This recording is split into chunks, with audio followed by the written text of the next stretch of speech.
If you give me just 6 minutes of your time, I'm gonna help you make your wedding films feel 10 times better. I was up, I was down, I was fooling.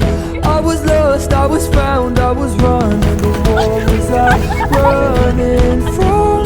Was it me all along? What's up, storytellers? Jared with an I here. Welcome back to the channel. If this is your first time here, this channel is all about helping passionate filmmakers become confident storytellers. So if you're into that sort of thing, it would mean so much if you consider liking and subscribing. So one of the biggest mistakes, one of the hardest things to master when it comes to editing wedding films is all related to pacing. Pacing is the space between your moments and not just the moment itself. I like to think of pacing like you're creating music. When you're creating music, you're not just stacking notes on top of one another without any kind of rest. And good pacing feels invisible. You don't really notice the cuts, you're drawn in, things don't feel rushed. Pacing really is all about your gut feeling, what feels right and what simply doesn't. So you wanna let the emotion dictate the cut.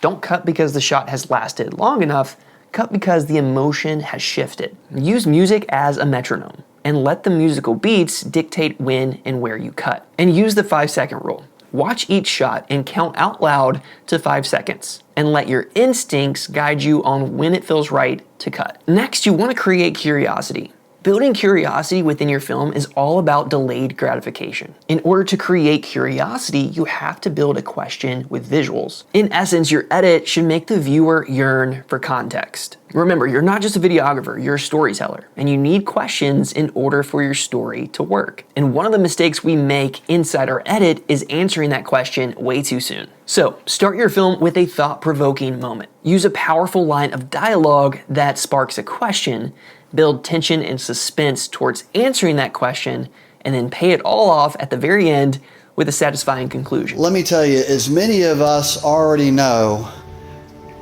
marriage is not for the faint of heart.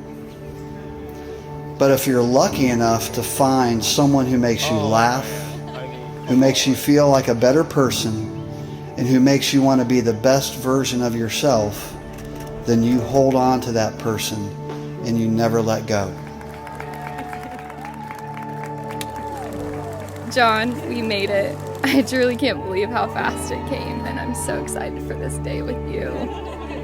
I've loved you for 3 years now. Today, I become your wife, and I get the privilege of loving you for all the rest of them. Caitlin, Bubba, Stink. Today is the big day. The day we proclaim our love to one another in front of everyone that we hold dear. You know, in my opinion, visual effects are oftentimes overused and unnecessary in wedding films. Now, of course, that is my opinion. That doesn't mean I haven't been guilty of using them, and that doesn't mean that you can't still do whatever the hell you want. Things like film burns, light leaks, Super 8 overlays, cross dissolves. I mean, my cross dissolves probably deserve their own IMDb credit at this point. But still, these effects, while they can be visually appealing and tempting to use in your film, most of us tend to use them in the wrong context or simply overuse them, which can dull the emotion of your film and cheapen the production value. Instead, get right into the emotion. You don't need all the flashy effects to keep a viewer interested. You just need a powerful moment and something that's worth sticking around for. Now, one of the most expensive mistakes that you can make, maybe not financially, but definitely within your time, is choosing songs that feel generic or that just simply fill up space. Music really is that living, breathing, integral part of your film that helps you create something memorable. And I don't just use Musicbed because they happen to be a sponsor. I've been using Musicbed before they even knew I existed. And for good reason. Musicbed's different from other sites. But it's no longer a matter of why they're different. It's honestly a matter of why you need them to create films that are different.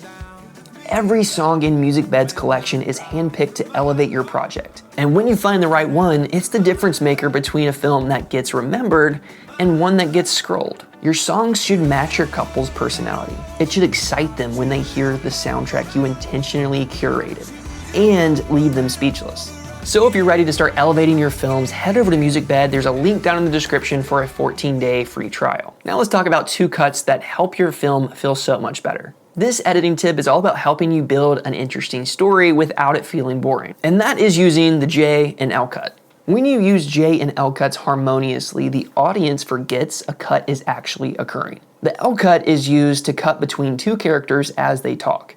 However, the technique focuses on one character speaking and then cuts to another character as the dialogue continues. This way of cutting together dialogue and visuals helps us better understand where we are in this space, what's actually happening, and draws that attention inward. That's the power of the L cut. Now the J cut is the opposite. With the J cut, you hear audio from the next clip before the visuals actually occur. This type of cut is a great way to provide more emotional context within your story, such as using B-roll of the couple during the emotional vows. And weaving these types of cuts throughout your film will help you create a more seamless and natural rhythm to your scenes so that your film feels 10 times better. But that's it for me. Thanks so much for watching. I hope you found this video helpful and valuable in some way. If you did, it would mean so much if you consider liking and subscribing. Drop a comment below, and until next time, keep creating and telling beautiful stories. Peace. And what if